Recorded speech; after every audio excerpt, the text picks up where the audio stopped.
I am inevitable.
Yo, what is up? What is going on, people? Welcome back. We have another episode of Ahsoka Roundtable.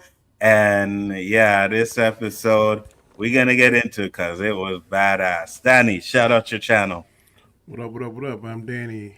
You can find me Monday through Fridays on my show, the Road to Wisdom, Monday through Friday, 7 a.m. Eastern Standard Time. Also here every Sunday. Later on tonight, I'll be on Storms Live at 10 p.m. Eastern Standard Time. Occasionally, I'll drop it on Alzo's show, the OOC. And of course, Monday, we'll be doing our show on Chaos Central, which is the Chaotic Conversation. Absolutely. Mr. Knight, let the people know where they can find you, sir. Right now, probably nowhere because I haven't been able to get onto a stream. No, normally, my Central, as Danny said, Sunday nights I try to be here as much as possible, and also normally Sunday nights I do the weekly wrap up and probably name that tune. Soon we will be getting back to that. Also, I got the Masked Singer coming back this year, so we're going to be back to that here pretty soon too. Other than that, just here and there if I can.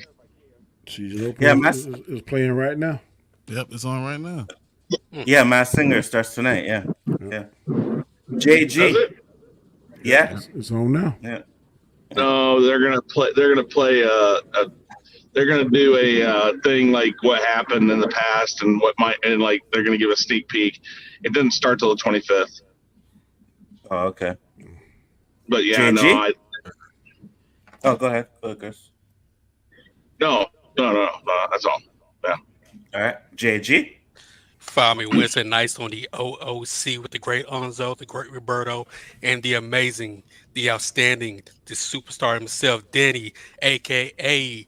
You can hate me now, but I won't stand out because I can't stop now, a.k.a. The Road to Wisdom. Boom. You can also find me with my brother from another mother, Superwise, talking that geek stuff that I love.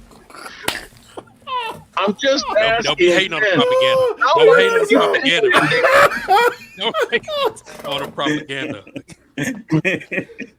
Danny, what dirt do you have on him, or what are you paying I would him? never tell. Nobody business but me and JG. So stop hating. Sure. Hey, didn't MC Hammer have a hype man? I was like, hey, he's Spliff Star. Wow. Yeah, for real. For real. Didn't Chuck D have a hype man? Okay. Why can't I have a hype man? All right. That's what I want to know. Why do you need a hype man? Sound like y'all hating, man. Danny Graham, boy, yeah. Really? I listened to Public Enemy today, boy. I said, man, I miss this group. God, I hope they come up with something. Public Enemy? Yeah. Hey, that's all right. Warren. Blue Flavor Flav. We ain't got to worry about nothing. Facts. I got you. Facts. Yeah, you'll find me on Twitter. That's where I am. I should make a channel since Danny's like, if I'm talking all this mess, might as well have a channel. So I'll get on that. I'll get on that sometime this week finally. So Warren, wow. If you get a channel, Warren, you're going to have a lot of people probably wanting to listen to you because they're either going to think you're crazy or they're going to believe what you got to say. Mm-hmm. Or they're going to think he's a part of G&G. You spitting that negativity, man. You fit in good. You fit in good. Brethren, come on. Facts. I speak facts. Some of the people out there, oh my God. Feelings. I speak facts, not feelings. That's all. All you got to do is steal that little... not facts. All he got to do is steal that little G&G logo, put it on the bottom of his screen when he starts his channel, and they'll think he's the newest member. Yeah. No one will know. Just change the color. For real. For real. Byron, shout out your channel. Brian. What up? I'm Brian the Grizzly. I'm 1/3 of Spoiler Kings. You know, we do movie reviews, comic books, TV shows, all those type of reviews. We just talk and chat. I also have my football show on Dynasty Pylon. So I'll be doing that on Tuesdays and Wednesdays and Sundays. So, you know, always around. Absolutely. We got Drop Shop Bazo, Myra Kitty in the house. Thank you guys for popping in. Much appreciated. We are going to get into this episode of Ahsoka because I heard someone say backstage that it was the best episode. And yeah.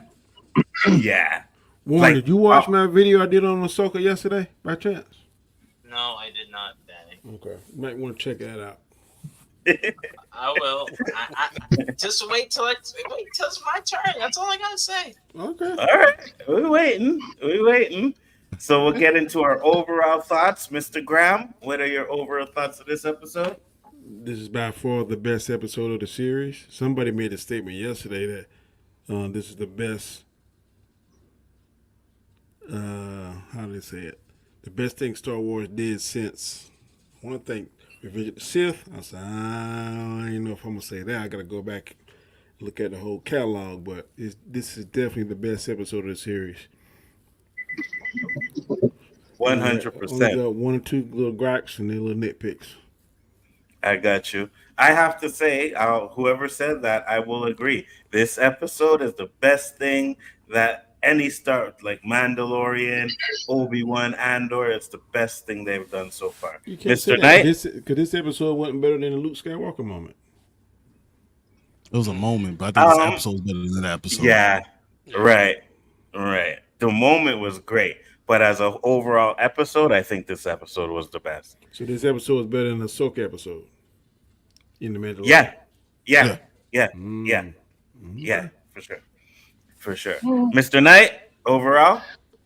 Yeah, I mean, I don't disagree with this being the best one, but I think it's all led up to this, and I think it's going. Again, they constantly are doing what they need to do with this. I've liked every episode.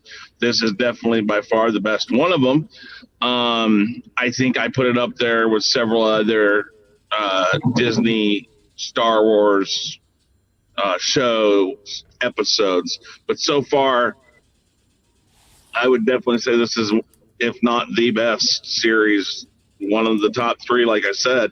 But yeah, no, they're hitting all the marks. They're doing everything. This one, I'll get into it here in a little bit, but it pulled out things we've talked about for a while, and it's like they listened to us. So that's a good thing. 100%. JG. Well, I said last week, episode 3 will butter us up for episode 4, and it did not disappoint me one bit. The best episode, probably the best lightsaber duel we've seen in a while. A potential for the future with one character that I noticed, an exciting ending I'm sure we will talk about. So all I can say for now. Why is it doing this thing twice? What do you mean? Oh, Oh, yeah, I see it twice. Okay. It's probably a StreamYard thing. Yeah. Because I see Warren right there. Yeah, I think it's a StreamYard thing. Warren. Well, it's my turn. Yeah. Okay, well, I made sure to really analyze this episode, and by far, I actually have to agree with everyone. This is the best episode to but I could break down why I think it's the best episode. Even before the butter up, like JG said, there's a lot of key things I picked up on while I was watching it. But yes, this is the best episode by far. I don't know how they're going to top it with 5 and 6, so that's my only concern. Okay. All right, that's good. Next up, Byron. Oh my God, Brian, Warren, man, you surprised me. That's good that you didn't say anything nonsensical. So you know, great. You mean the truth? But hold on. But hold on, we just started. It's coming. Okay. Yeah, it's the Mets might be working this week. The Mets might be working this week. Okay. Wait, I gotta say, guys, dude, Fallen Jedi. The name of it is called Fallen Jedi, right? Mm-hmm. There's 3 people that could be Fallen Jedi. It's just so well done. Dave Filoni has set it up perfectly, and he's knocking them down perfectly. He is the one. He should be the one running Star Wars. We're seeing it now. We're understanding it now because he understands how to do it. For me, this is the best thing I've seen since Rogue One. That's why I'll put it. I think Rogue One was very, very good as far as Star Wars go. This is by far the best thing I've seen since they've done that. So delete. This is an elite episode. I love the timing of it. I love the fact we have more questions, and I love the fact that the things that we said were right, but they went further. We said, "Oh, this is going to happen," and we were right, but they went so much further. So I can't wait to break this down. Yeah, it's going to be a great show tonight because it was a really good episode. But we'll start with you with your likes. All right. I love the title of the episode. I love the fact that we don't know who the Fallen Jedi is. I don't know. Is it Baylan? Is it Ahsoka who left the Jedi Order? Is it Sabine who turned her back on her master? Right away. We got that little seed of that Ahsoka might have been the reason why her family's all dead. I mean, they had so many things. With Marrok, the way with the way Ahsoka defeated him, very similar to how Obi-Wan beat Darth Maul. Oh yeah, that was sick. So similar. Like it was so well done. The colors were great. Even the fight, Ahsoka actually found someone who was stronger than her. I thought that was good. Baylan was good. All of it was so well done. I was very proud to even be watching it. Like I was like, yes, they finally understand what Star Wars is, and they're giving it to us, and they're setting up stories, and they're finishing the story on the episode, and then giving us a preview to the next. I love this episode, so I can't talk anything negative about it. I agree with you 100%. And there's so many people out there who are saying like, oh, Dave Filoni is a hack and stuff like that. Nah, man, he knows Star Wars better than anybody at that Disney Star Wars office, than anybody. He knows it better than all of them. And he is proving it right now because even me, I'm like, sometimes you're watching like Andor and I'm just like, no, I can't take this anymore. You know what I mean? Mm-hmm. Even Obi-Wan had some issues for me. Mandalorian has some issues. But when I'm watching this, I'm like, this feels like George Lucas's Star Wars. You know what I mean? With a little touch of Filoni to it. So good. Warren? Oh, so what I liked was they paid, when I was watching the duel, because I love watching, like, breaking down the lightsaber fight, they paid homage to Qui-Gon with his stance with Baylan did. I saw stances from even Dooku. I liked the Baylan. I'm so sad that guy's gone. He's carrying hard with his dialogue, with how he's just acting. His presence. Like I really am gonna miss Ray Stevenson. That guy did such a great job. Facts. I had one nitpick, but I'll get to that later in the cons. Sabine had conflict, and she did something that was.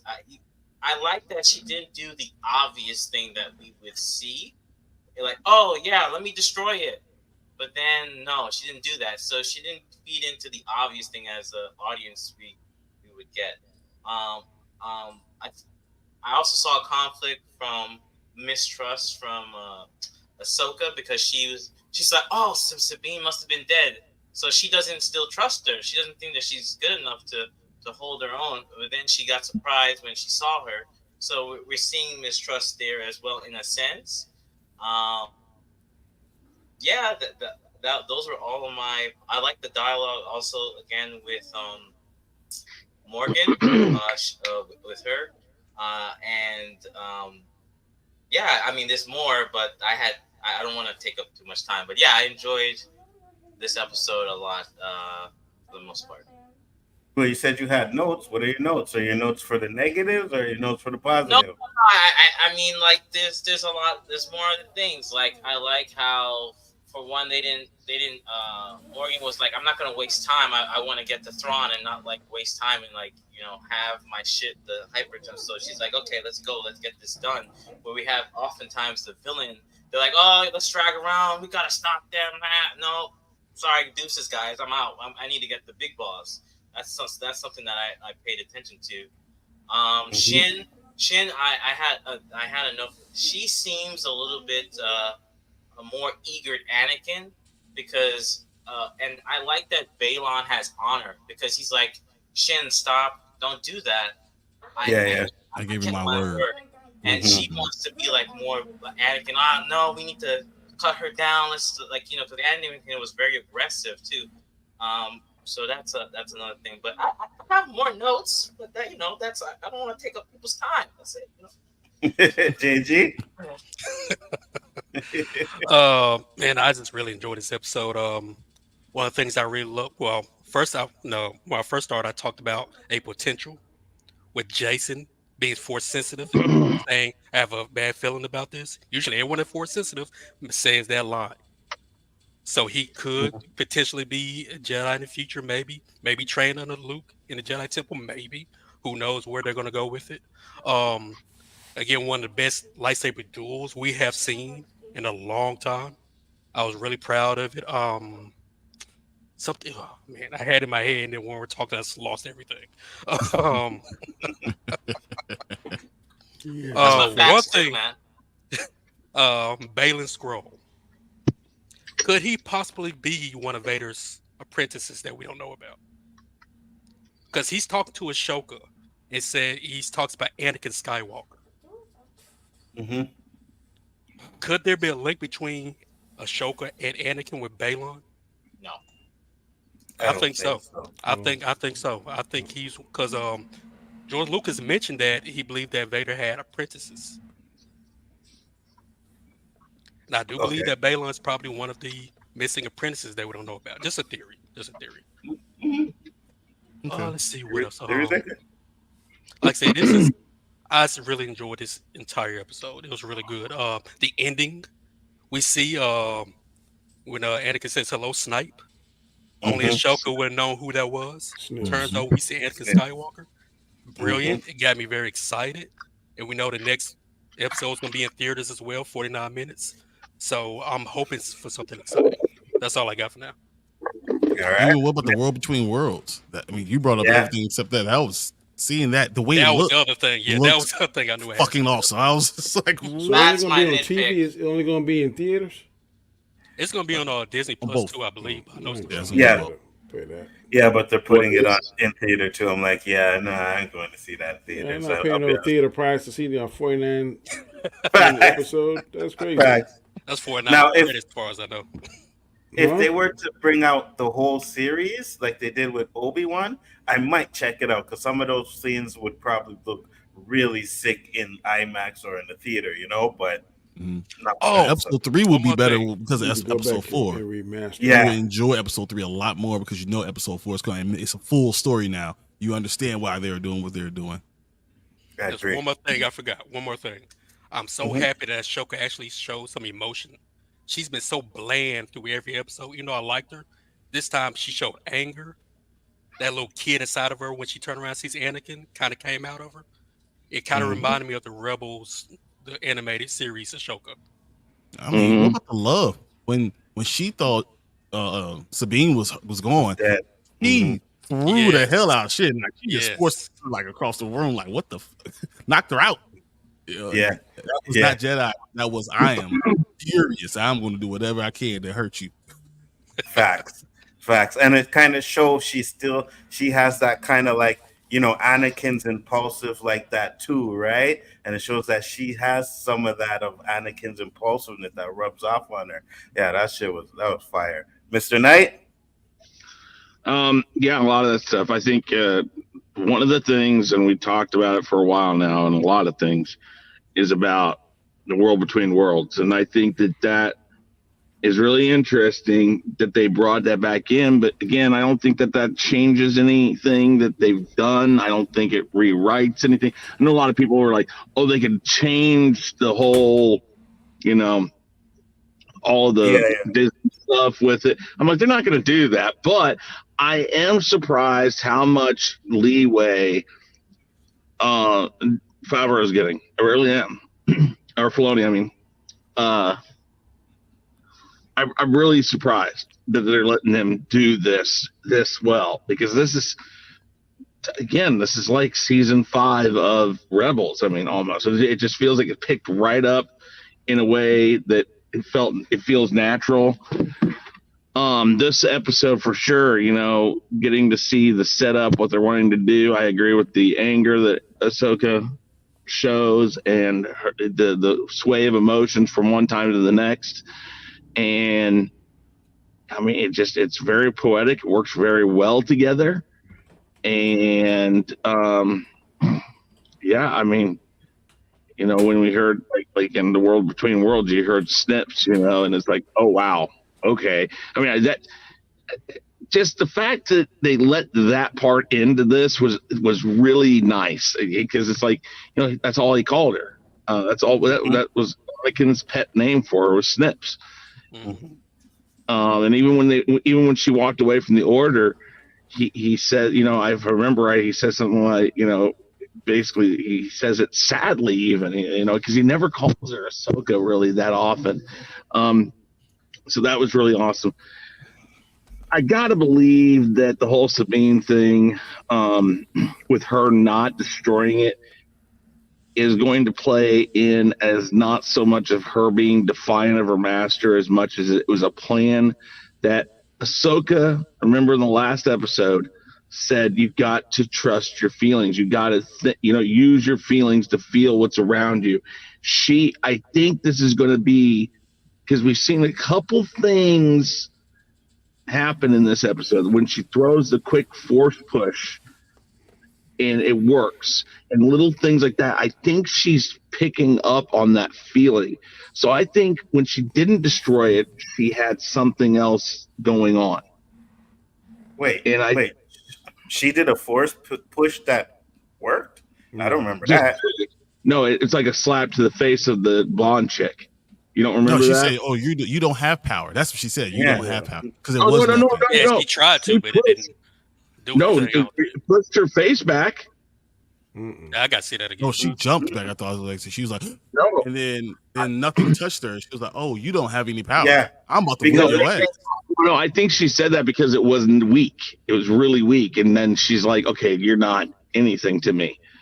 I thought it was because she thought she was going for the lightsaber, right? She put her hand out, the lightsaber so she moved like the lightsaber was going to come at her, and then it didn't, and then she's like, "Oh, you have no power."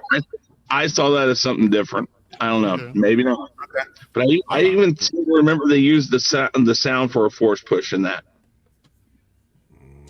I have to go back and watch it one more time, but okay, that's not really, it doesn't make much difference. But I think there's a plan there that she has. And that's her actually listening to what Ahsoka has told her how to react to things. Yeah, man, Balin. Yeah, you guys are right on about. He's perfect in every way in this. He. I don't know that we've been missing that type of a new character in a lot of things. I think that's the one thing in Disney Star Wars that's really difficult. Is when they introduce new characters, one, and I don't mean this in any bad way, but one, they're not normally male. Mm-hmm. Mm-hmm. Two, they're normally either overpowered or just not, they don't feel right in the Star Wars universe. But he feels right.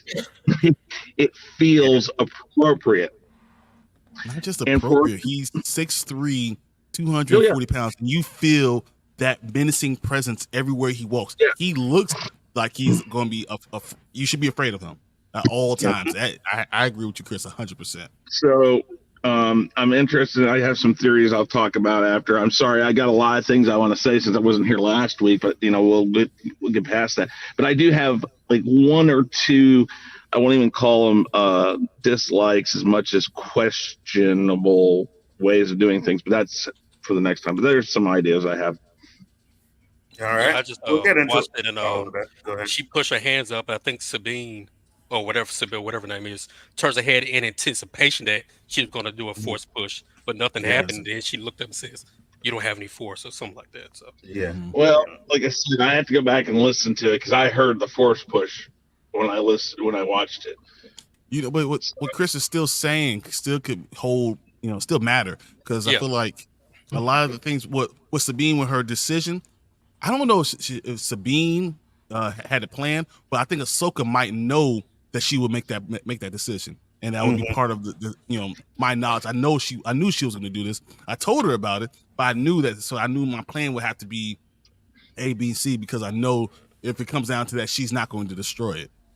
Like, she knows who she is. And I feel like a lot of stuff what Ahsoka was saying to her was always about, hey, don't try to be. You don't have to be a Jedi. Be who you are. And who you are really is a Mandalorian. I think all this is going to force her to be a Mandalorian. With some lightsaber powers, but she won't be a Jedi. Mm-hmm. I agree. I don't not to be a Jedi. I think if they try to make her a Jedi, or at least a fully capable Jedi, I think that will take away from her character. I agree. Mm-hmm. I agree. I think she's better off, mastering being a Mandalorian, and maybe she has a little skill with a lightsaber. You know what I mean? But at the end of the day, she's a Mandalorian. That's what it should be. Danny, positives. I definitely liked it. Definitely like to see the lightsaber. Got some negative things about that. I like the way the story is going. It does seem that it's going in the right direction. It does seem George Lucas-y to me, more so than any other things. I think Dave Filoni is tapping into his inner George Lucas, but some people still not happy because I guess they don't like the script or whatever the case may be. I'm not quite sure on that yet. Still trying to figure that out. A complaint I got, but I really like that people are saying that why is it so much female-led characters? If you watch and go back and watch Rebels, there's nobody that's added extra in there besides Balin. We didn't see Balin in the other in his apprentice. Everybody else that we've seen in there are originals from there. So if you want to understand this show, you're gonna have to go back and watch it. Some people just refuse to watch it. And I heard one YouTuber talking about, well, the normies. Well, guess what? If you want to learn if something intrigues you about a particular franchise, you're gonna have to go and research it. You just can't jump in there and think, oh, you're gonna have to research it. Isn't that the same with anything that you want to know about? Like, if you want to know about something, you want to know about physics, you need to go figure out some physics, get a physics book. If you want to know about a TV show, you should probably look at the history of the TV show. That's just what it is. Yeah, finding your facts. Exactly. But you see, but I agree with you 100%, Danny. I think a lot of the hate comes from the fact that it's a female-led Star Wars. Mm-hmm. You know what I mean? And that's a big problem for some people. And for me, I said I don't care if it's a female-led Star Wars, a male-led Star Wars, as long as it's good Star Wars. And this is fucking good Star Wars. You know what I mean? So if you're sitting there hating on it drives me crazy. And I know Chris likes Andor, but it drives me crazy when people say Ahsoka's fucking boring, but loved Andor. It makes no sense to me whatsoever. Like, what the fuck are you talking about? I'll back you on this. I like Andor for completely different reasons, and I'm not going to ever tell you that it isn't. That it doesn't have slow pacing. It does, but I enjoy the way they're doing it. But I would never stack it up. If you ask me between the two, this is more Star Wars than Andor is. I just like what Andor is doing. That's the thing. But, I'm going to be honest with myself and say between them, you can't you can't compare them because Ahsoka is just so much better. Mm-hmm.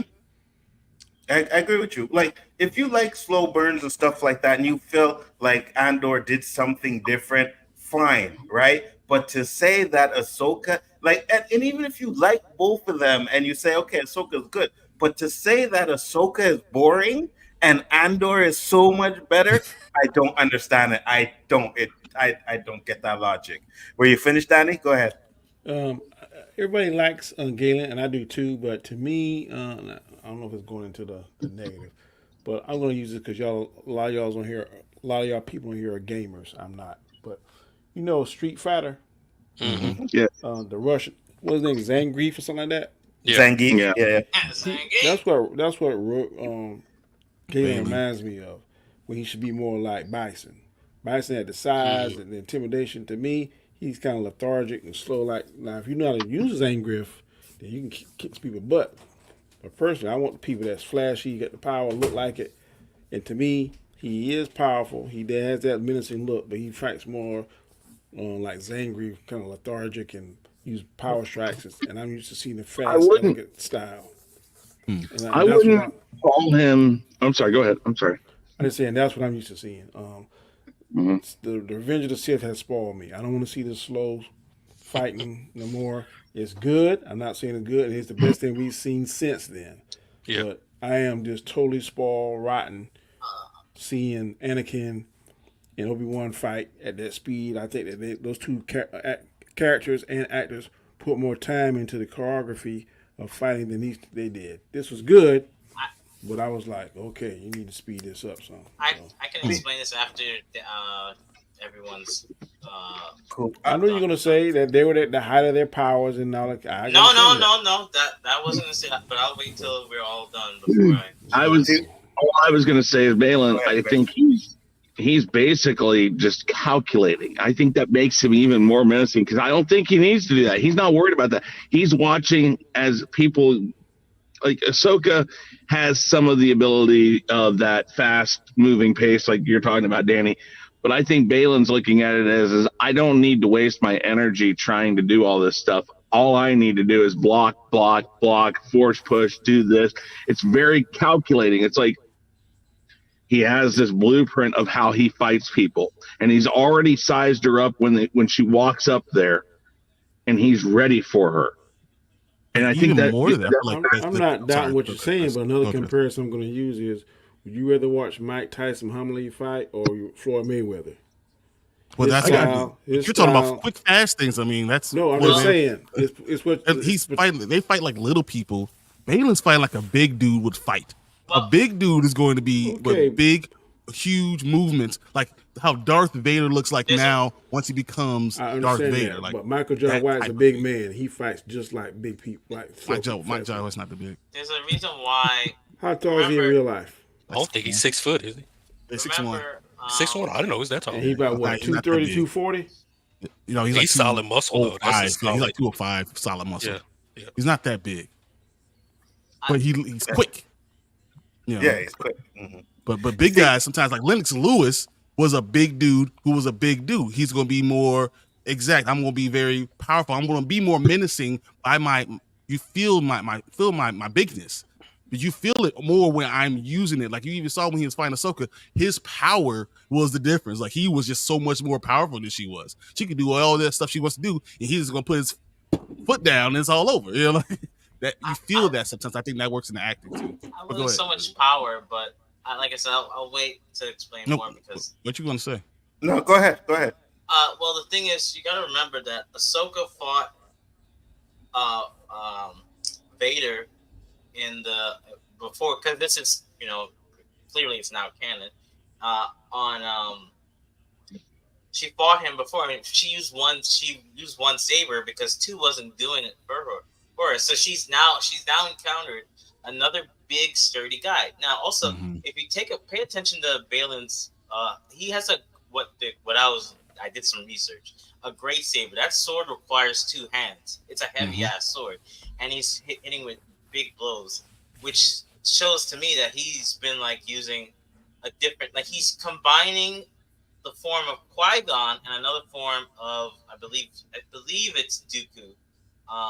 So that's why it's so hard. So Ahsoka had to she just if she went double bladed and like how Danny wants it like that fight where she's very it wouldn't work because she'd use up so much energy and leave herself open. If you saw Baylan, she had to put her foot against the stone at one point because he had her pinned down. So she can't and also the reason why she couldn't be as agile is because of the quarters that she was in. You have to pay attention. The environment, it wasn't open space like all the other fights that she had. Even in Rebels when she fought Maul, she had an open like area. If you're gonna go double bladed and you're gonna be agile, you need the space to do it. You can't do it against someone who's strong, calculated blows like that. So there's more to that duel, but that's like a base of it. Really, why? Yeah, but what I think Donnie's getting at is the fast pacing, right? We understand he's more powerful, stuff like that, but the lightsaber battles were a little bit more fast paced in the prequels, which I agree with, right? Yeah. But when I watched this one again, the details in Ahsoka's technique is fire. Yep. Like literally, there's one scene where she. You muted. You're muted. Sorry. There's one part where she's attacking him and she's going like foot over foot, and I was like, "Oh shit, that is like the technique is fire." Your mic is off too. Yeah, I gotta fix it.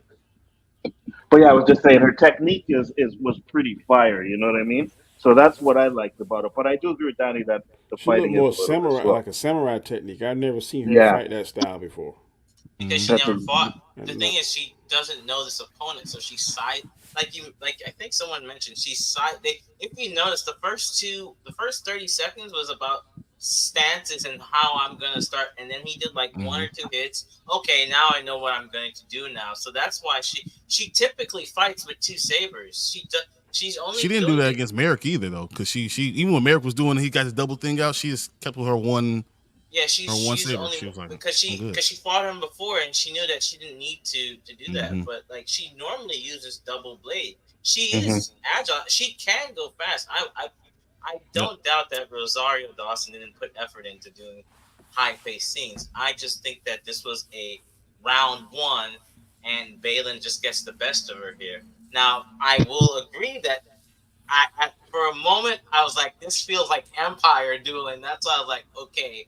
That's like honestly, but it was. Hold on. There is nothing fucking wrong with that Empire Strikes Back duel, okay? Stop like there's nothing wrong with that duel, bro. What are we talking about here? Lord Almighty. You know the fantasy one is better, Anzo. What? The fan-made version of Empire Duel is better. There was a fan duel of Empire. I don't know if it's better. You're thinking of the one from Star Wars. Yeah, I think the one from Star Wars I see. I'm saying the Empire. Oh yeah, the one from the original Star Wars where him and Vader meet each other. Yeah. The fan made is better. It's good. I agree with you. It's good. I kind of like that. But that Empire Strikes Back, I don't care what anybody says. When I won't say it's better than Anakin and Obi-Wan. But it's different. Second. Yeah. No, but it's just different. You know, sometimes you talk about, you know, like Baylan has a double wielding sword. He's so big. It's one of those long swords, whatever, that you are going to be able to use. It's a different type of fight. So, but sometimes they have katanas that are different, are smaller, faster, that you're going to fight differently. So I think seeing the different styles was really cool to me. And then seeing how Ahsoka was able to change her style up, was going from what she did with Marrok to what she was doing with Baylan, I thought that was actually more impressive because it was just totally different. Yeah, it was really good. Marrok was a nobody. Well, that's my gripe, but I don't know, whatever. Okay, yeah, but you see, I gotta, because it's my positive, I gotta bring that scene up. Yeah. That was fire when he started to spin that lightsaber and she just stood there. Just looking at him, all right. You know what I mean? She posed up, and when he attacked, I was like, he's dead. 100%. When he started spinning, I was like, he's dead. Like that's not gonna, you know what I mean? Yeah, she just timed it. What's that? She timed it. She was timing just like how machine guns worked on propeller planes. It's the same theory. And I think anybody who would say, oh, that doesn't make sense. No, that's how they shot machine guns through propellers, is it was all in timing. So I loved that. I thought that was really awesome. Here comes Mike. Anakin and Obi-Wan spent more time dancing than fighting. Stop it, Mike. Stop it, Mike. We already know how much Mike hates those prequels, so I don't think anything he really says on the fighting in the prequels like goes anyway. Yeah, you know what I mean? I like the original more than I like the prequels too. But come on, the prequels was good. I mean, all the saber fights were pretty good. So yeah, facts, 100%. And I noticed something that nobody talked about, but the Rock'em Sock'em robots. Oh, that's the one thing I forgot about. Yeah, I forgot about 2 hands. Yeah. You know, me and Danny were watching it. We're like, oh shit, the robot can fight. And then I'm thinking about it. Well, he's trained Jedi, right? Yeah, so he should at least have some sort of skill. You could see that he ended up getting bested, but he held his own for a little bit, right? That's one character, new character that I like. Me too. I don't know who brought him in, but he's on point. He was actually in the Clone Wars, eh? Yeah, he was. I don't remember him. He's been around for 1,500 years. He's a rich. Neither did I, but then I was watching a video where they actually showed a clip of him in the Clone War cartoon. He's training younglings. I was like, oh, okay, that's cool. You know, so they brought him straight from the Clone War cartoon, which was fire. But I'm with you, Danny. I like him, and that's the thing. So I know Brian said he liked Rogue One. I personally do not like Rogue One. It's not my cup of tea. No problem, Chris. Not my cup of tea. But one of the reasons why is because I didn't feel any connection to any of those characters in that movie, right? I thought a lot of them were bland and just like, you know, like I don't like them. So that was one of the reasons why I wasn't a huge fan of Rogue One. But yeah, when it comes to Ahsoka right now, I think it's top tier, man. It is. I like Johnny Yen. I like him in everything he does. I didn't even like him in that. You know what I mean? And when he kept saying, "I am the Force. The Force is with me," it was you know when you like have that chalkboard and you have that screeching shit on the wall? That's how I felt every time he said it. I'm like, no, that's not how it fucking goes. I'm sorry. Listen, I know it's, you know, you may not know the Jedi Order or whatever, but you must know, may the Force be with you. That must be something that should be universal throughout the universe. You should at least know fucking that. Not I am the Force is with me. Oh, it drove me crazy. I hated that shit. I hated it. Let's see what Mike said here. Mike said, Warren, it's so disappointing to see that you descended to be the U.S. Nerdman level of opinions. Wow. Maybe it's because it's been a slow month for you. What's the body count currently? Hey, listen, man. I like the prequels. I always will. You know what I mean? I can understand why people say, but I think he even puts the sequels over the prequels, and I will never do that. Never. Yeah, Mike. No. Yeah. What? Correct me if I'm wrong, Mike, but I believe you put the sequels over the prequels. Am I not mistaken? I think he does. I think the prequels are a bit clunky at places, and I think that there were definite questionable moves that George Lucas made in them. Mm-hmm. But I like the prequels. I like them. I mean, I was excited as hell. I don't think I was ever disappointed by him. I just was like, okay, I don't understand why they're doing this, but I got what I wanted. It ended where it was supposed to, and it ended in a good way. I don't know why anybody talks crap on the prequels. Well, when you see the lightsaber battles for the first time, yes, and you see that second labor, double side light, man, and that music. Mm-hmm. Yeah, but I do think the prequel story was kind of all the battles were great. Then the part where Anakin goes and kills all the Tusken Raiders, man, that was fine. Mm-hmm. I will agree. Flip around, showing why he was that dude. Come on, right, I will agree that the story it could have been a lot better story wise. I'll agree with that. The part was not needed. Well, I think it was needed, but I think it wasn't done. Like if you look at the love story in the originals, that was done perfectly. With Han and Leia, that was done perfectly. I feel Mhm. like in the prequels, it felt a little bit too forced. Didn't in the original there was like some ancestral moments and stuff? Oh yeah. Well, Leia kiss Luke. Yeah. he didn't know that he was Like gonna he was make lusting. them brother and sister at the time when he made the kiss. Like some All serious right, lusting going on. whatever. Well, have you seen the extended version of that? There's an extended version. Like, when you see it, it's even more cringeworthy when you think of where the storyline went. Yeah, 'cause Luke probably giving her the lightsaber, ain't he? Yeah, no, not quite that far, but it's My It's force pretty is with you, like, my force is with wow. you, my force is with you, my force is with you, my force is with you, my force is with you. See, I was right. He says I do because I expect nothing from Abrams, Johnson. However, I expected everything from the creator of Star Wars, and he failed miserably. Yeah, so The he sequels were almost disrespectful to any fan that you had ever liked anything about Star Wars. It was disrespectful. They started off okay with the first one. The second and third one were so bad. It was, I mean, sexist, racist. I mean, just the story, the way he turned it, it was awful. I've I can't enjoy it. always liked that Mike, man. We went back, had good times. I thought he's a good fellow, but that right there, that is the silliest. And he gonna make me curse. I'm gonna say this. That is the silliest shit I've ever heard him say come out of his mouth.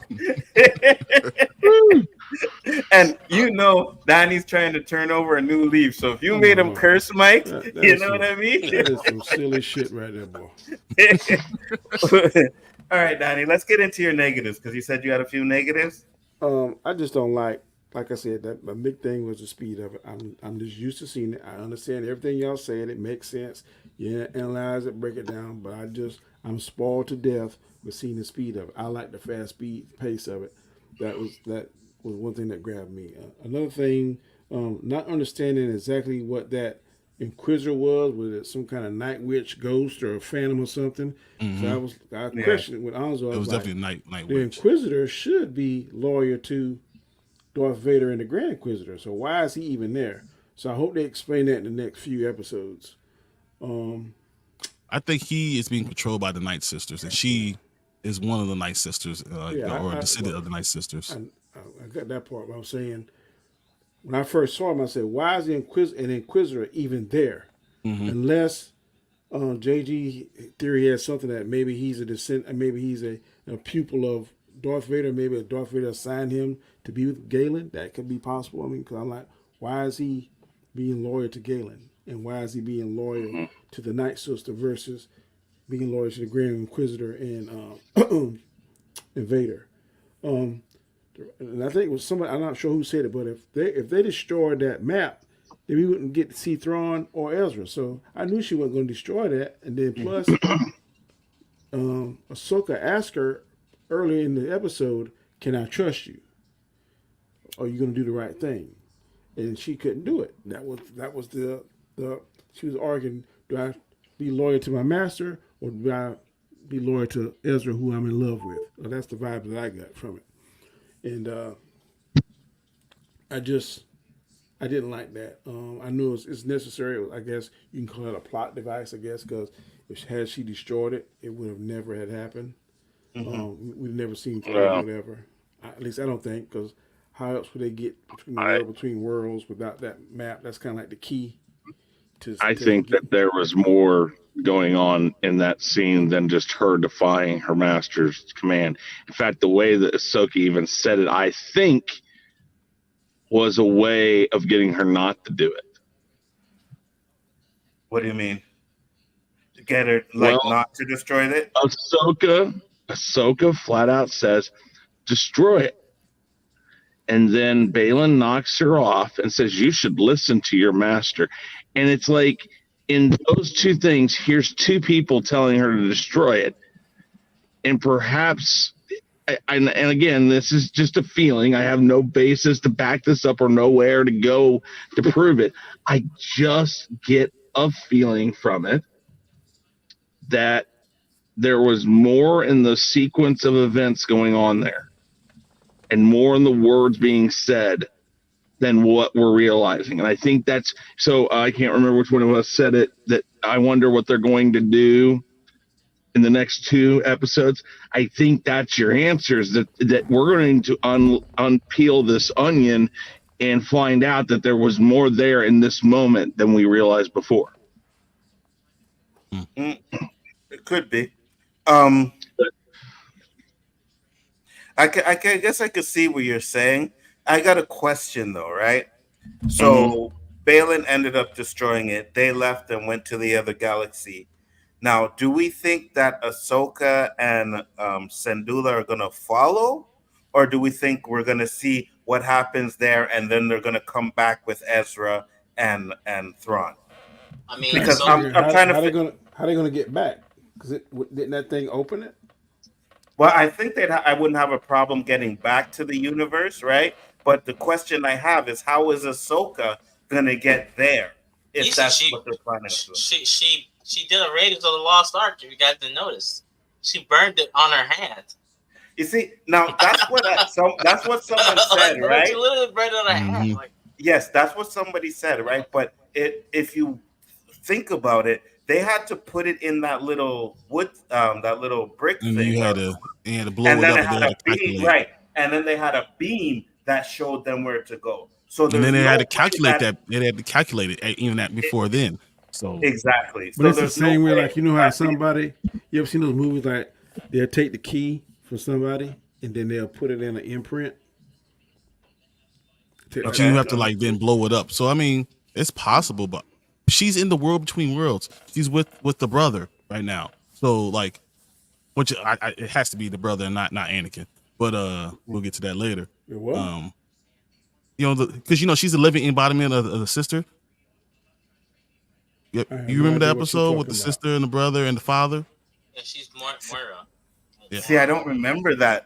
So I heard you guys talking about that. Oh, you talking about the evil brother, the good sister? Yes, they're the embodiment of the good side, the evil side of the force, and the good side of the force. Yeah. And the father's the one that keeps them, balanced, right? Mm-hmm. And then the son actually killed the father, whatever. And then when Ahsoka died, remember? And then the sister actually went into her, and now she's the living embodiment of the sister. And that's why I think in the world between worlds, that's not even Anakin. That's actually the brother.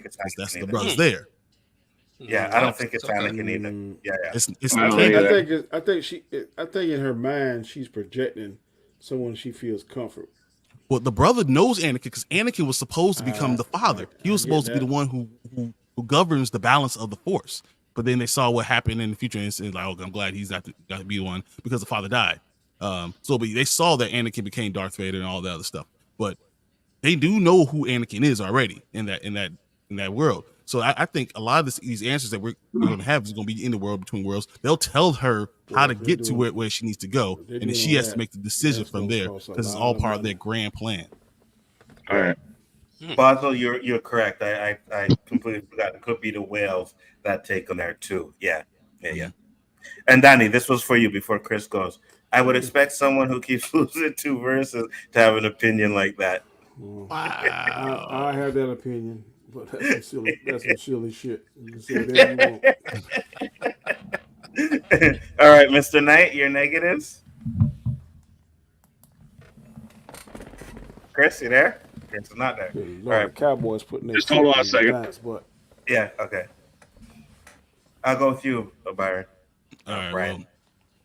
Well, I think my only negative is that there's a lot of stuff that you have to see from Rebels to really understand what the hell is going on in this episode in this entire series. Sorry. Yeah. Go ahead, Chris. You go ahead first. I got a little bit of time now because what I'm doing just got extended a little bit. So, okay.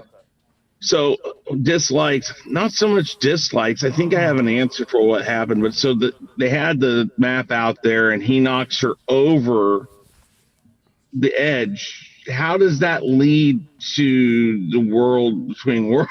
I mean, I understand that it can work that way because the sphere around it is similar to the portal that opened up, that Ezra opened up. Mm-hmm. So maybe that's how that seemed kind of weird to me, the correlation between those two. I know it's Night Sister doing magic there. It is a force sensitive spot. There's a lot of things there. It just, the whole mechanics of it seem a little weird and off to me. That's about the only thing that I really have some issue with. And I don't really have an issue with it because I mean, as soon as she wakes up and you see, I mean, you just look at when they show her and her hands are there, you saw the white, the color of the paths, and I was like, holy crap, they're bringing this back. I didn't think they would, because so many people have talked about, oh, this is the way you rewrite the whole Star Wars crap that Disney's done. And like I said, they're not going to do that. But the fact that they even put it in there, or that it's allowed in there to even give some of those people hope that they're going to do it is what I was so surprised. I did not think, and it looks so much better than you would have thought. Because agree with me or not, when in Rebels, when that scene happens, that scene, the animation, the way they did it was so amazing. And yes, I know it's CGI and stuff, but it's still, to see it in live action was like, wow, that was an awesome moment. So it's not so much a dislike as much as it's a questionable move how they got her there, I think. But that's about the only thing I have. All right, now you can go, Brian. But yeah, I was saying the whole thing that you have to see Rebels to really understand what's going on. As I just said, talked about the sister and the brother and the father and the balance of the Force and all that stuff. If you missed that episode, you have no clue what the hell's going on. And then even to answer, remember, she, as I said, she's the living embodiment of the good part of the Force, of the good side of the Force. That's what she is. So because if she falls over, I feel like that's the reason, her connection to the world between worlds. She doesn't even need a portal. That's what I think it's going to be, the fact that she always is able to do that because of that connection she has. That's an interesting thought. I can't disagree with it. I think we're going to see that in the first 5 minutes. They're going to explain it, but I think they're going to lie to her first, and then she's going to figure it out within the next 20 minutes because she can't stay there too long because they need to move on this episode, especially being a 49-minute episode. Yeah. I think that they might play an Ezra part on that, where maybe she gets a chance to go and maybe she's presented a chance to change what happened to Anakin, or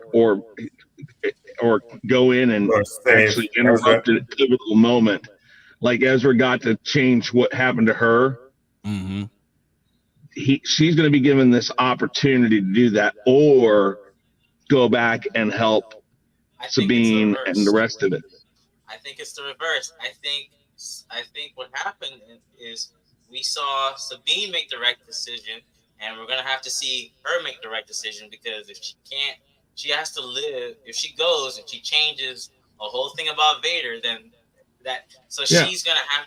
The Force becomes unbalanced again. Yeah. So you have to allow Vader, and she's gonna have to live with this, and I think she's gonna make the right decision, which is. Well, yeah, I do too. That's what I think. That's what I'm saying. I think that's what's going to happen. She's going to be presented a similar situation as what Ezra was, and yet she's going to make a decision different, because even she said it when Ezra did it, is that you can't do that. I'm not supposed to be here, or whatever it gets said. That whole thing is, she knows this. She's been in this situation. She was pulled out of that situation, and she knows that pivotal moment can't be changed, or that somehow this has caused this issue throughout things, her being there maybe. But I think it's going to be this decision that she's going to make, the decision to go and help Sabine and go back to that place.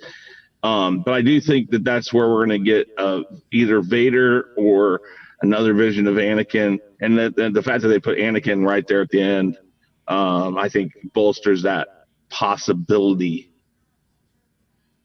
I wouldn't be surprised if they tell them that I'm not Anakin. I'm just, this is the form I chose. I'm going to give you this choice now. And totally explains why I'm going to give you, and you make the choice. And she makes the right choice, and he's going to let her leave with the knowledge of how to go ahead and get to where they need to go. Because in his mind, this is going to, eventually let him win over this balance.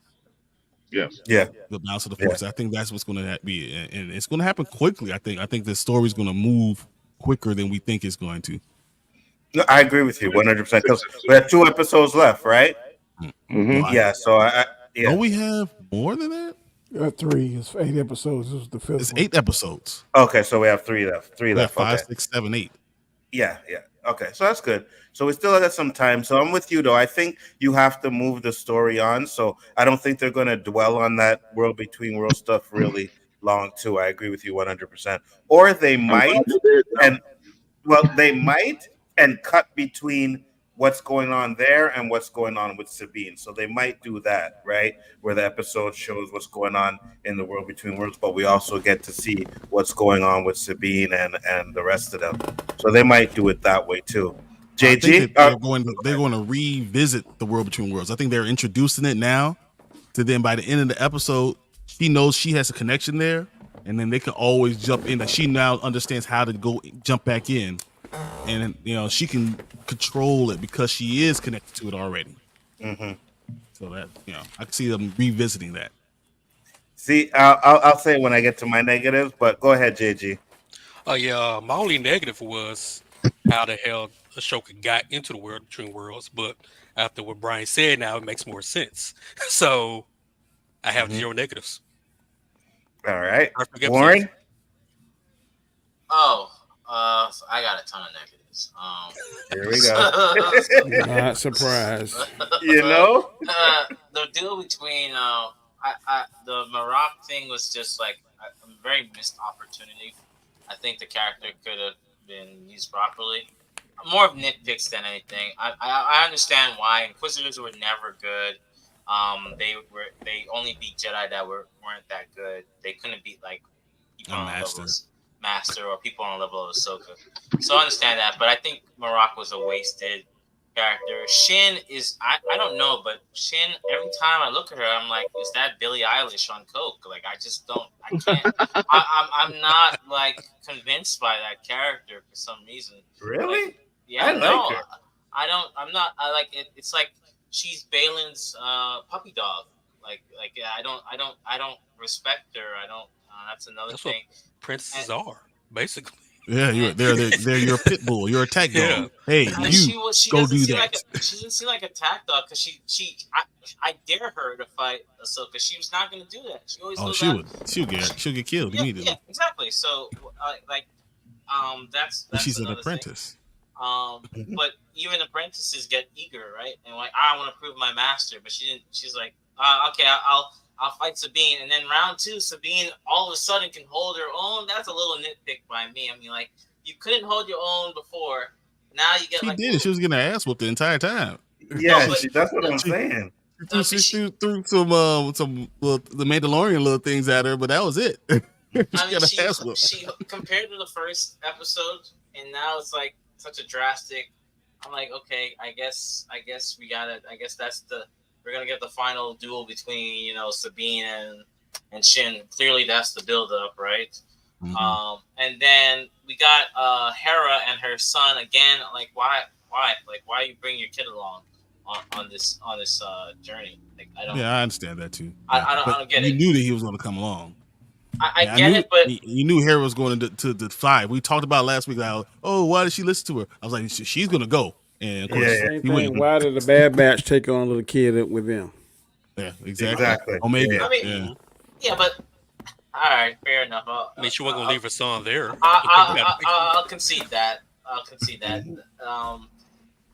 But yeah, they nailed the point about the. I'm trying to figure out how did Ahsoka fall on a rock and save herself, and she's just knocked out in a dream. Like I really wish they showed the scene. Like even if she fell in water, like I guess they're gonna show that part. They're gonna see. We'll see it. We'll see that, but I think she's just knocked out on a rock, personally, or I don't think she's really in the world between worlds. I think she might be. It's just a stretch to me. Maybe I'm being pessimistic, but it just seems like a huge stretch to me. That's my. Would it bother you, Warren, if it was anytime she was on the doorstep of death, that she was able to access it instead of her dying because of the spirit that's inside of her? She could access this world between worlds. I get the concept of the world between worlds. I just to appear there, it just feels a little off to me. That's what I'm saying. I'm not saying that it can't happen, but just in that particular instance, it just seems a little off. So I guess it's more nitpicks than like actual hating. That's really it. Otherwise, the episode was good. Those are like nitpicks. So Got you. Me personally, I could say you said something that I was going to say, yeah, that was a negative for me, but I completely forgot what it was. So I'll have to remember that later. But my biggest issue, and I know this may be a hot take with the panel here, but I fucking hate that world between worlds crap. I don't like it. I never liked it from fucking Rebels, and I don't like it now. I don't Is like it that possible that you can Phantom Zone yourself? No, I cannot. I don't know. For me, it brings up so much. Like Chris always says, how the Mandalorians, not the Mandalorians, midichlorians bring up a whole new different level, right? Where now it's like, oh, you have this many midichlorians and this, and I think that the world between worlds does the same thing, right? Because it's like you can go in there, you can change things from the past, and pretty much time travel and all that stuff. And You see that, but that's what I think they're going to do. They're going to tell you cannot change anything from the past. You cannot do those things. They're not going to allow you to do it. And Filoni said, "I'm not going to allow the world between worlds change the past." That's how they know that he's not going to go change anything, because I'm not going to allow it. And I think too that you need some kind of device in place in case you get it wrong, or if you don't overuse it. Let's say, for instance, that we see something, a main character gets killed or something, and I mean, things just look dire. And then this is something that could have been forgotten years and years ago, or not used. And then this could be like a quest to find out how to get back to the world between worlds, and then save somebody of great importance later on down the road. As long as they don't overuse it, like we see a lot of times in Marvel doing the MCU and the multiverse, going to theirs like they did in the last one, Endgame, how they all 6 or 7 of them went to different places and all this kind of stuff and changed. Yeah, it was cool back then, but you can't overuse that, because if you overuse that, then I agree with what you're saying. There's not going to be any stakes involved. People going to be like, oh, all they're going to do is go back and do that. But if you use it sparingly and use it every so often, let's just say, for instance, I'm going to give you a number. They do 6 movies, and they use it 1 out of every 6 movies. I'm just throwing that in there. Mm-hmm. Then I don't have a problem with that, especially if they use it correctly, and it's the only way they can save somebody or get some kind of let's say a special lightsaber or the dark saber or some kind of special trinket or something that could help them win the war or win a particular thing. I don't have a problem with that. But if they don't have nothing like that in place, then you could kind of write yourself into a corner, so to speak. Just my opinion on that. And you know what? I hear what you're saying, but I don't even want any of that. Like, I don't want you to kill somebody off in a movie and then 2 movies down the line say, hey, we're going to go to the world between worlds and bring them back. I'm going to agree. I'm going to disagree with you next. I hope they could use the world between worlds to save Mace Windu. I'll show take that. Yeah, I know. He's still alive. I believe that. Well, I want him to be alive instead of this. We think he is, and he might be this, and he might be that. He might be Snoke. He might be no.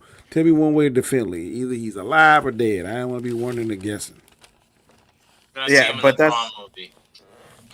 You see, now, for me, it's just say he's alive. You know what I mean? He survived the fall. That's it. We don't need to have this world between worlds to go back and maybe someone catches him before he hits the ground. And now it's like, hey, look, Mace Windu is back.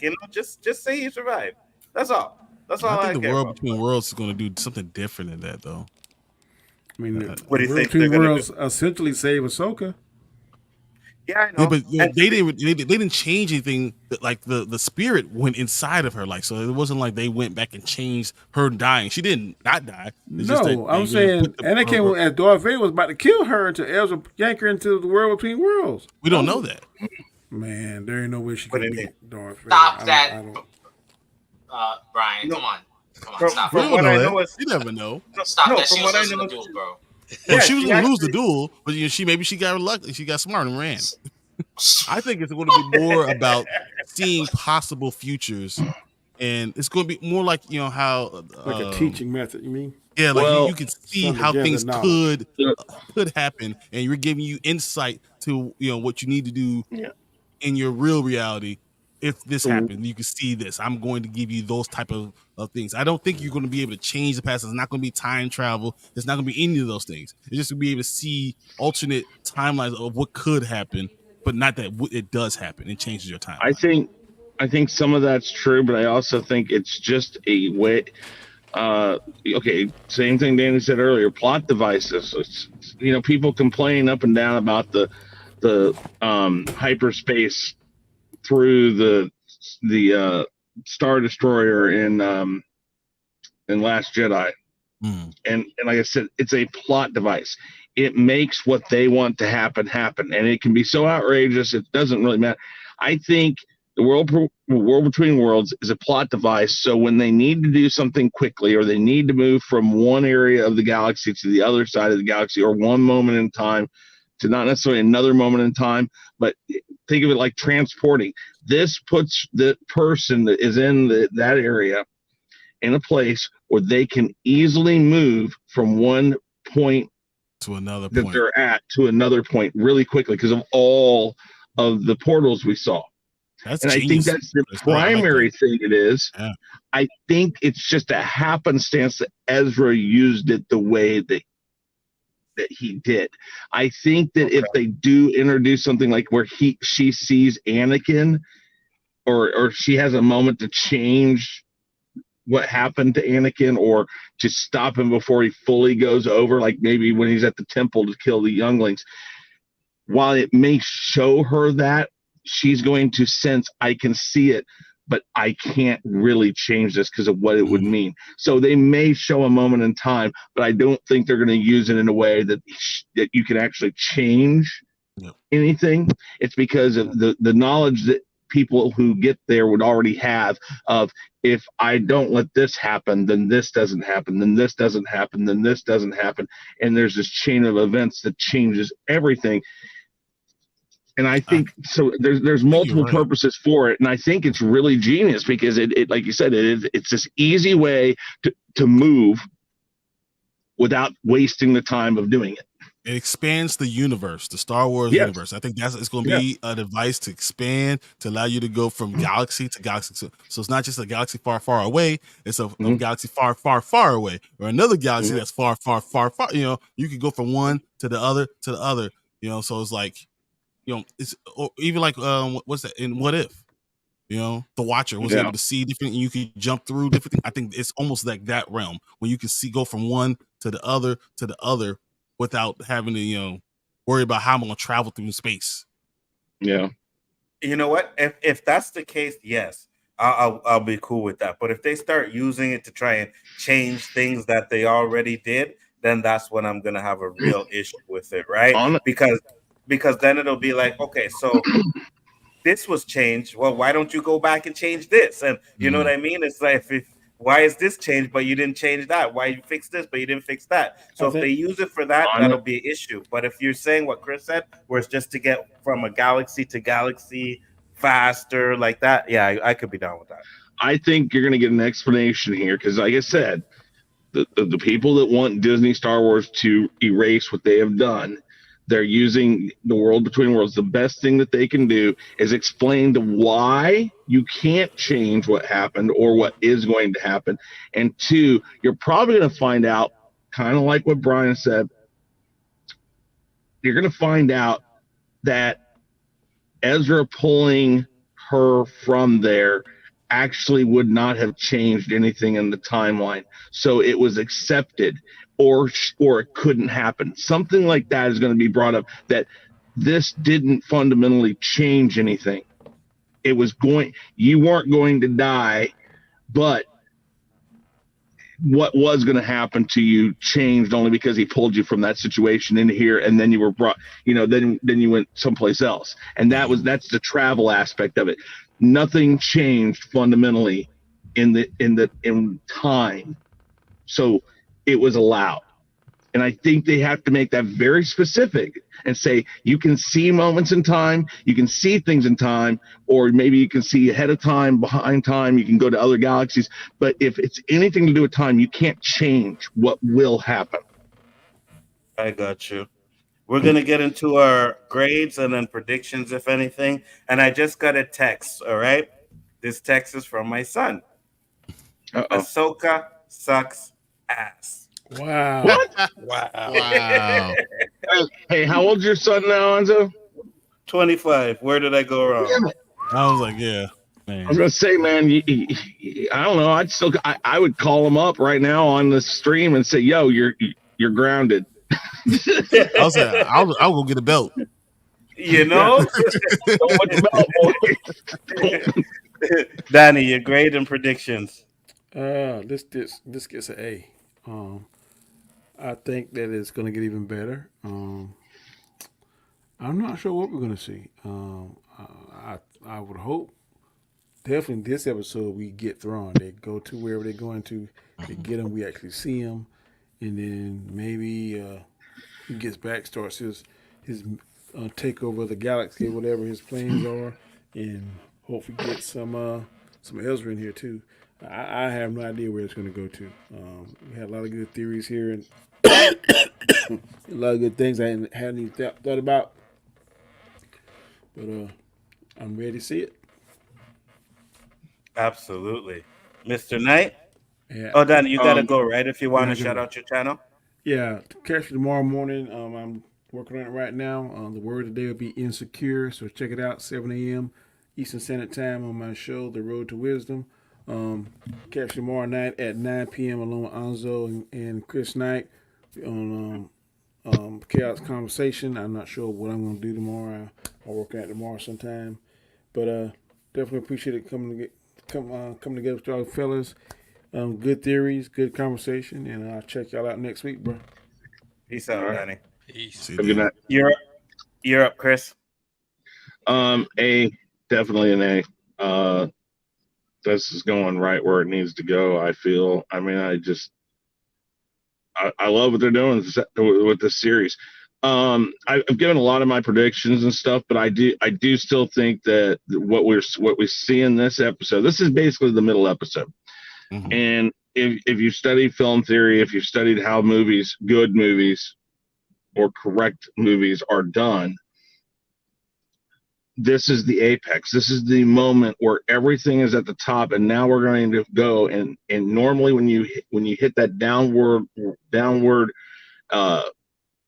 slant, you're going to go faster. Things are going to start happening a lot faster, and we're going to get those moments like Thrawn showing up, Ezra probably going to show up, things like that. It's going to happen really quick now. But everything at this apex is setting up, or is supposed to set up, everything we get from this point on. There's only a few movies or TV series or things like that have ever bucked that trend. One of them, like, for instance, one of my favorite movies of all time, Pulp Fiction. It totally bucks the trend on how you make a movie, but it's an excellent way of doing that. But this, I feel, we see her not destroy the map. Yes, he destroys it, but something about not destroying it at that moment is, maybe we do find out that sphere, that what was going on is what transported her. I don't know. Maybe that's why. Maybe she knew something about that.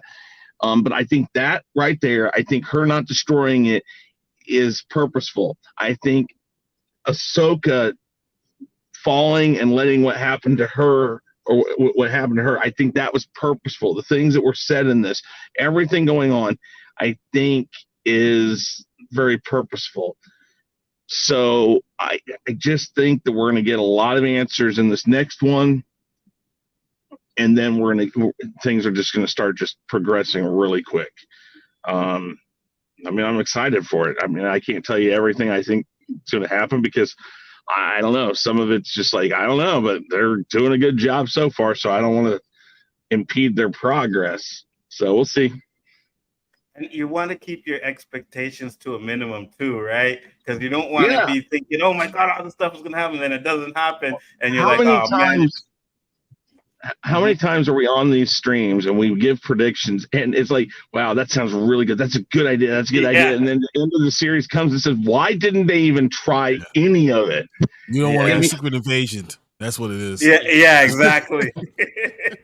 Well, a secret invasion wasn't horrible, but they just episode 6 was. Episode 6 was. Well, yeah, I mean, they dropped the ball on what they could have done. the last of WandaVision. I think if WandaVision had tried to put a little more effort into it, and you can say, oh, it's for COVID or whatever, they make excuses for why they can't do good stuff. The only excuse you should give is well, we have to delay this project because we can't do what we want to do. Yeah, I get Sometimes you. Instead of putting half-ass shit out. Yeah. Sonic did it. It's money. Yeah, 100% money for sure. Sonic did it. Sonic redid every bit of animation for that movie because people hated the screening process. That had to have cost millions of dollars. Yeah, but Disney's not going to do that. This is not going to do that. They'll be like, yeah, we're Disney. And with Sonic, I think Sonic was doing that to test the waters. You know what I mean? I'm pretty sure they had the original concept in place, but probably someone said, this is a good Sonic. Let's do this one. And they put it out there, and it was backlash. I said, nope, can't do that shit. You know what I mean? Maybe. But that still costs money to do two different versions of it. No, I agree. But did they even delay Sonic after that first one? No. So the first pictures came out, and they said that they were going to have to. I think they pushed it back by like a month of release. Did they? But they weren't finished yet, so it came at the right time. And again, I don't disagree with you that it was a calculated thing that they did it like that. Mm-hmm. Because now it's like, oh, look, we're getting Sonic, and they listen to the fans. Let's go support it. You know what I mean? Yeah, they listen to us. That's what that's what a lot of fans complain about. Oh, they never listen to us. We're the fans, and we're paying the money. And Sonic did that. They listened, right? So people showed their appreciation for it. So could have been. Yeah. JG? I'm giving this one an A. I really enjoyed it. It's really good. As far as predictions, this World Between Worlds stuff, there's so many possibilities, hard to predict. I will say that I think this next episode will be probably 50% Ashoka, 40% Sabine, and 10% other. They're probably going to do whatever they want to do with the other 10%. I think Ashoka and Sabine will have to make choices between people. I think Ashoka will have to make choices with Anakin, and Sabine will have to make choices with Ezra. I think that Ezra going dark is a possibility. Yeah. I think it's becoming a better possibility. And I think her love for Ezra was stopping her from progressing as far as she needs to go. And him going dark will probably push her into the direction she needs to go.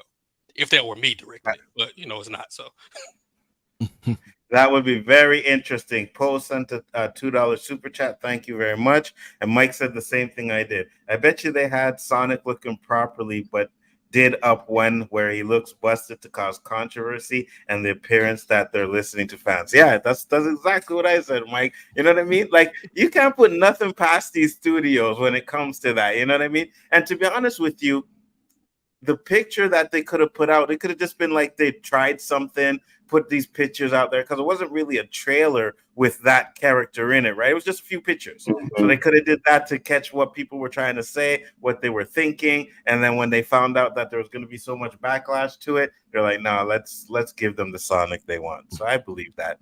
Warren.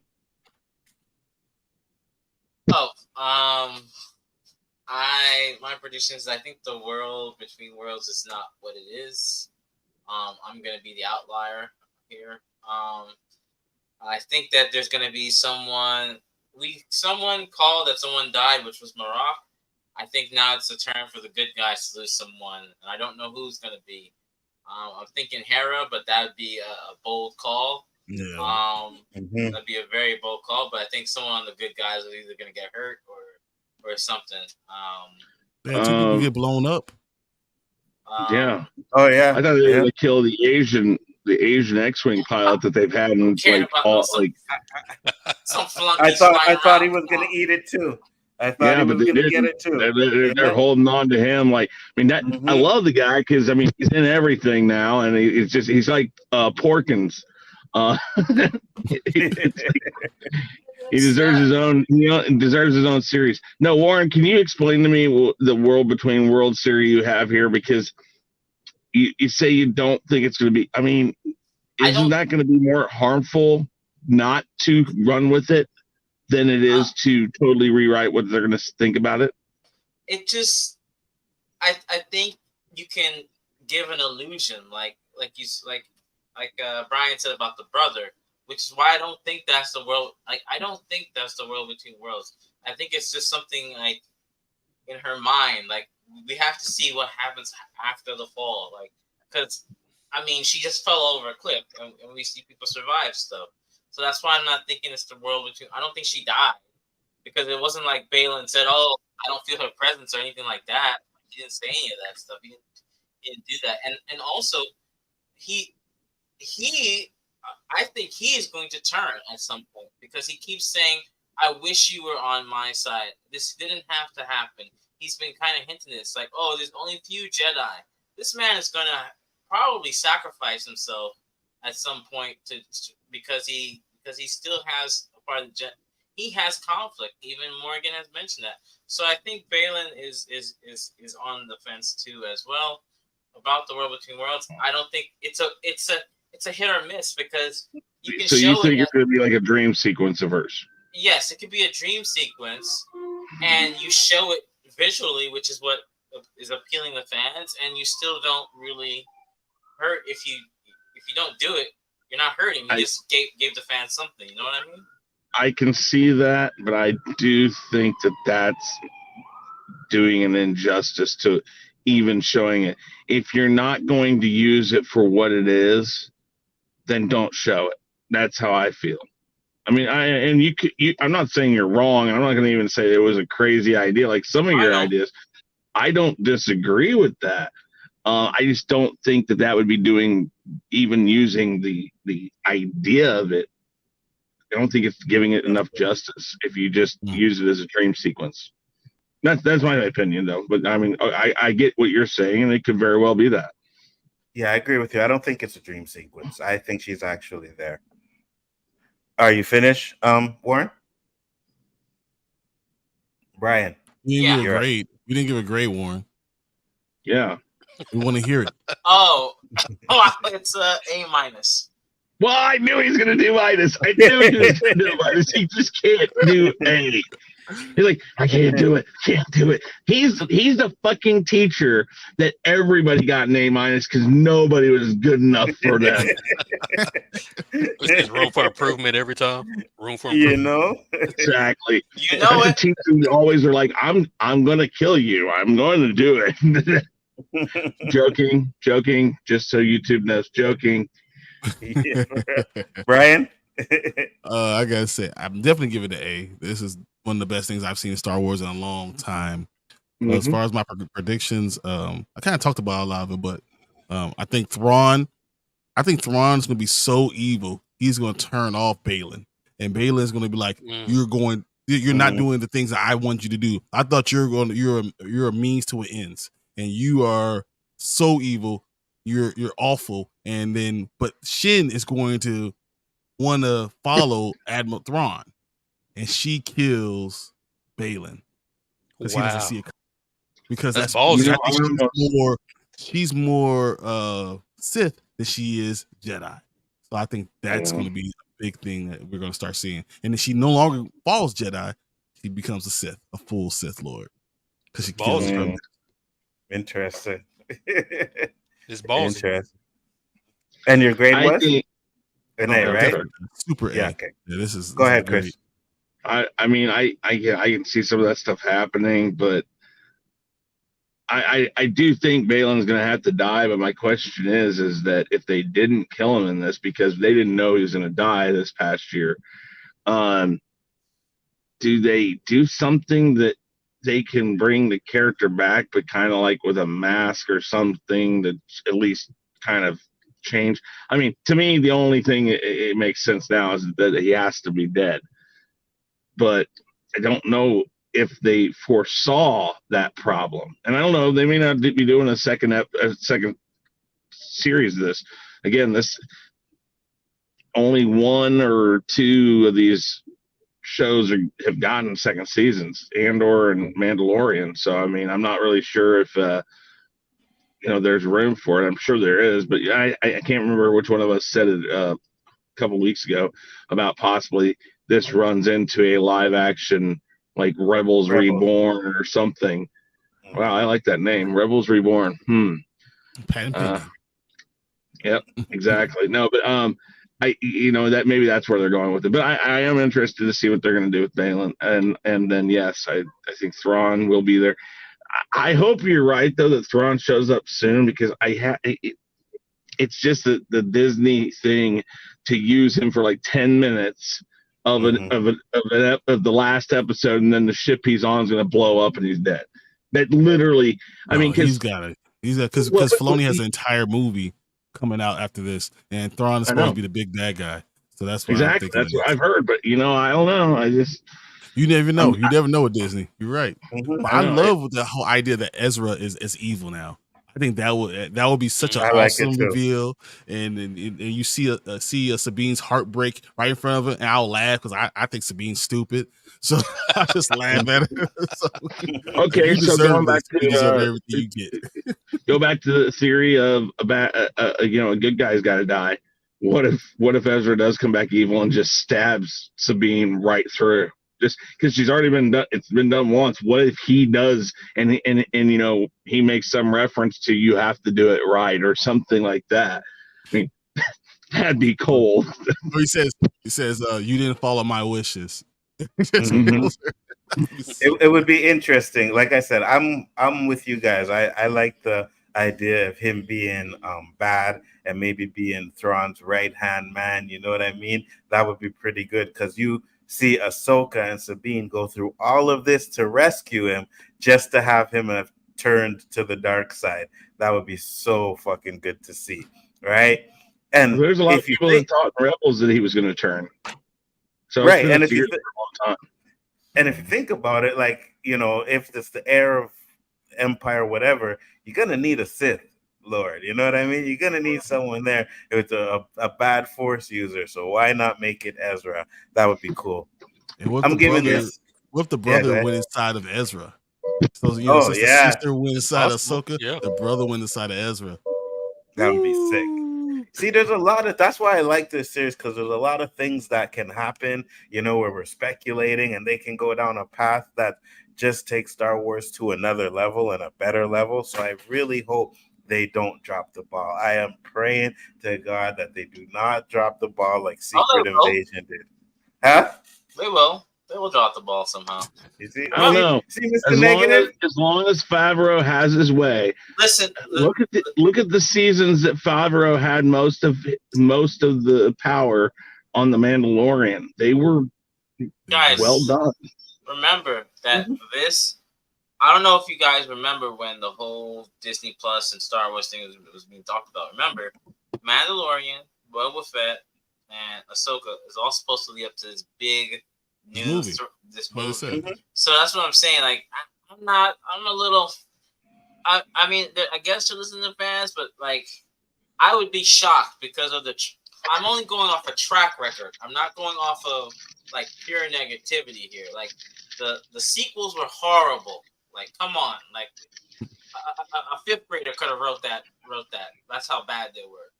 So that's why I gotta see it to believe it. So when we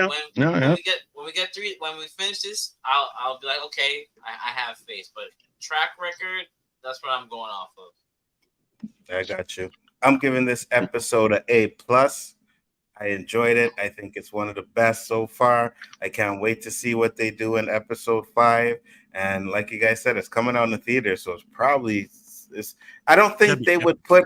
Yeah, it's got to be really good for them to want to put it out in theaters, right? You can't have a filler episode or a boring episode. Yeah, let's put this in theater. It's going to be something epic for them to even consider doing that. So I can't wait for episode 5, man. It's going to be fire.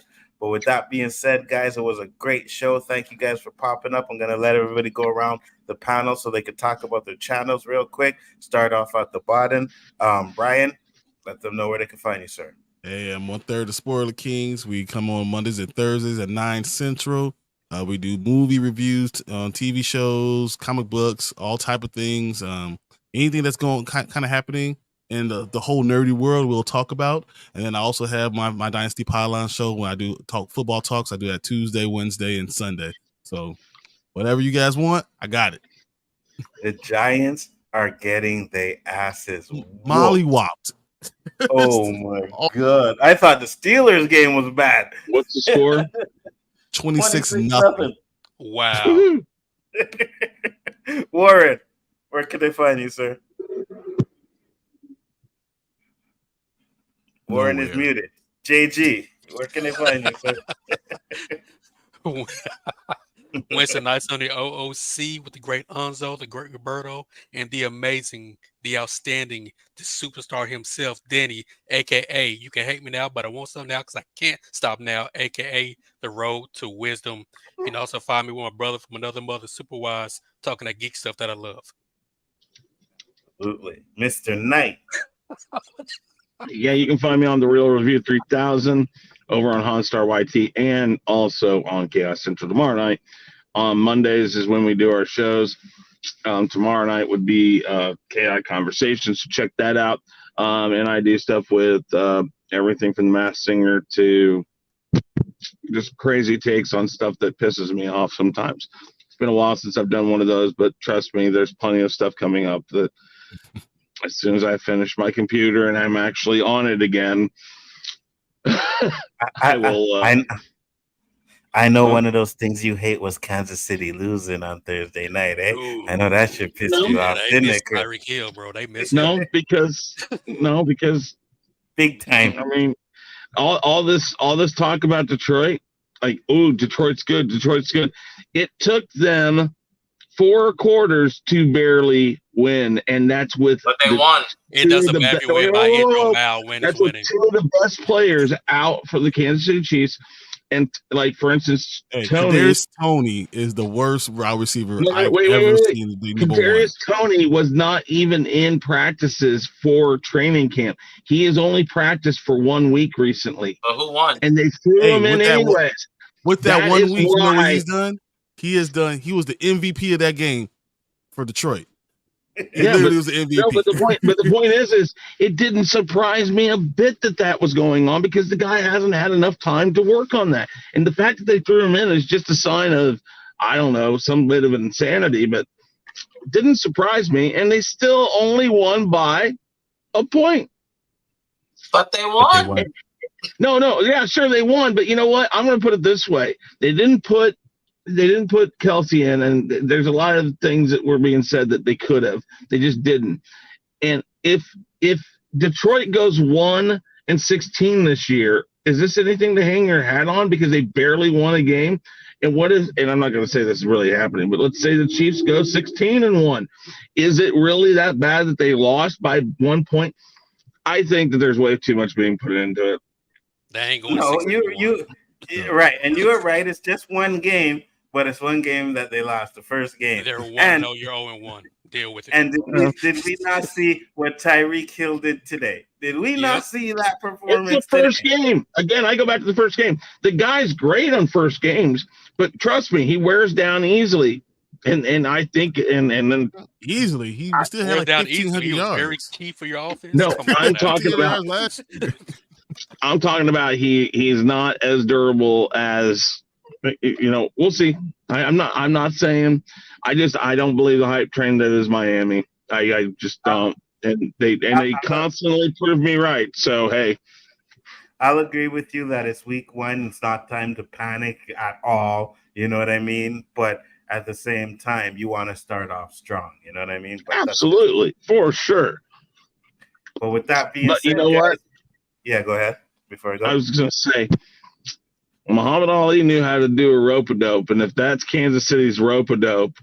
Oh my God, here we go. With that being said, guys, peace, love, and hair. We'll see you next week for episode 5 of Ahsoka. Peace.